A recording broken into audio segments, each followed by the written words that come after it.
Hello, I'm Christine Jones, your host for this segment of South Coast Focus. Today I'll be discussing the topic of separation of church and state with my guest, Stephanie Campbell.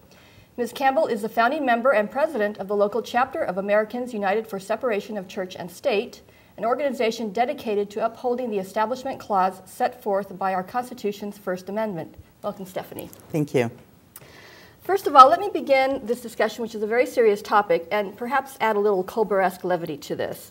Now, Americans United for Separation of Church and State, United for Separation, isn't that an oxymoron? And what is actually Americans United? Americans United is an organization, a nonprofit organization out of Washington, D.C. We were founded in 1947 to oppose funding of religious schools.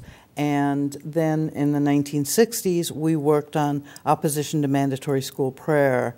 Around that time, we expanded into the states and began starting chapters around the country. In fact, our largest chapter is in the San Fernando Valley here in California. Now, the idea of separation of church and state, where did that come from?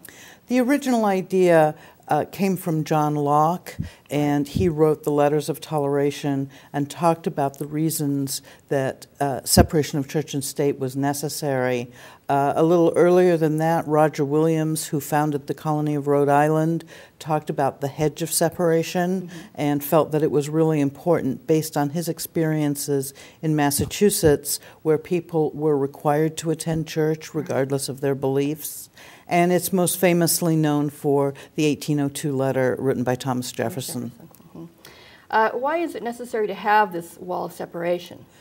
I think that if we want to be able to teach our children the way we want to teach them about religion, if we want to pray the way we want to pray, rather than having it mandated by the government, we need a wall of separation so that the government does not mandate a particular kind of religion, a particular kind of prayer. It's part of the freedoms that we expect as Americans. So what prevents us from doing away from this with this wall of separation? Well, it's constitutional, so it would require a change to the Constitution, the First Amendment, which I don't think would ever pass. And the wall of separation is really guarded by the Supreme Court. And there have been attempts to lower the wall, but I don't think that it will ever disappear entirely. And that's the Establishment Clause in the First Amendment. That's correct. Right. Well, clearly this was a very important concept for our founders. And I'd like to actually just read a few quotes of some of these founding fathers. We'll start with Thomas Jefferson.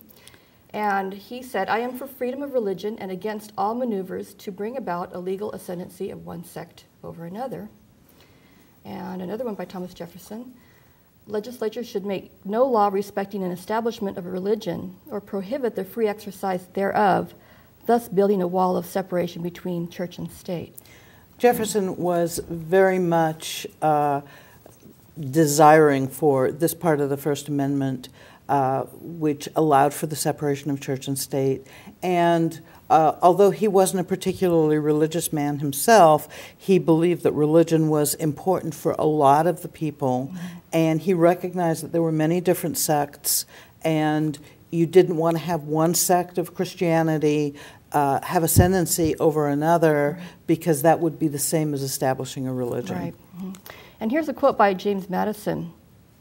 He said, "Who does not see that the same authority which can establish Christianity in exclusion of all other religions may establish with the same ease any particular sect of Christians in exclusion of all other sects?" And he's really talking about the same kind of thing. And it's the case where if it's your religion that's in ascendancy, then people generally don't have a problem. But if you ask people, well, how would you feel if it were Islam in ascendancy? Would you be still as comfortable? And then people, I think, would be much more desirous of separation of church and state. Okay. Well, we're going to take a short break. And when we return, we're going to take a look at how the idea of separation of church and state is relevant today.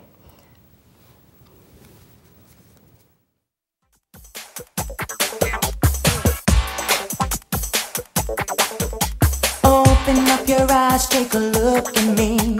Get the picture fixed in your memory. I'm driven by the rhythm like the beat of a heart, and I I won't stop until I start to stand out. To stand out. Some people settle for the typical thing, living all their lives waiting in the wings. It ain't a question of if, just a matter of time before I move to the front of the line. Once you're watching every move that I make, you gotta believe that I got what it takes. What are you waiting for? Let Saddleback College's affordable communication arts program be your starting point to a rewarding career in electronic media.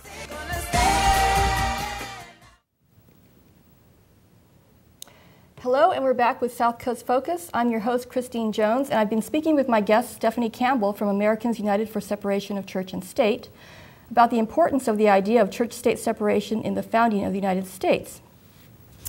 Now, Stephanie, let's move on to the idea of separation of church and state and how it's relevant today. I understand that religious tyranny was a real threat in the infancy of this nation, but haven't we moved on beyond that threat, and isn't religion a more benign and maybe even a positive force in America today? I think it's definitely a benign and positive force on an individual level, but it's not on a state level. And the possibility of tyranny based on religion is still a very strong force. There are a lot of states that are looking to put through legislation to oppose scientific teaching such as climate change. There has been the signing of a law just this week in Utah which makes a woman who gets an illegal abortion, she can be charged with homicide. Mm-hmm. Those are religious-based ideas that are imposed because of someone's religion on how you live your life, right. And that is just not appropriate. Right. What about the claim made by many Christians that America was founded as a Christian nation?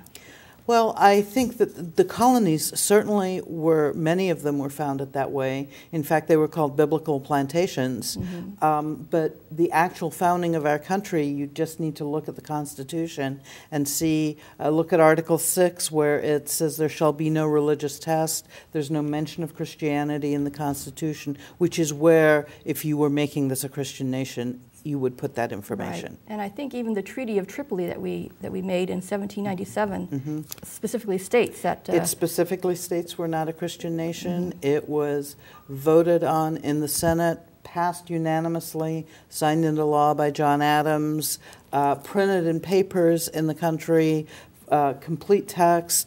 Nobody had any objections. There were no concerns. Mm-hmm. Mm-hmm. Very interesting. Do you think that the separation of church and state actually promotes religious diversity in this country? I do. There are over 2,000 religions practiced in the United States. It allows for the diversity. Once you have a state religion, then it becomes very difficult for people to practice other religions. It's difficult for children not to feel like they're second-class citizens if they're not part of the major religion. Right. So we have sort of a free market of religions in this country, yes. Which is very nice. Well, given Americans' ever-increasing pluralism, would you say that the First Amendment's guarantee of church-state separation is just as important as ever before? I certainly think that it is. I am concerned with the increase in the religious right. It seems to go in cycles. There are conscience clauses to prevent people from getting birth control prescriptions. There's the faith-based initiative. There are a lot of things that we need to look at and be careful of, and separation of church and state is what guarantees that we don't have to worry about those things. Thank you. Well, this has been a very interesting and enlightening discussion on a topic that is sure to remain at the forefront of debate in our political arenas. I want to thank my guest, Stephanie Campbell, from Americans United, and thank you for listening. Goodbye.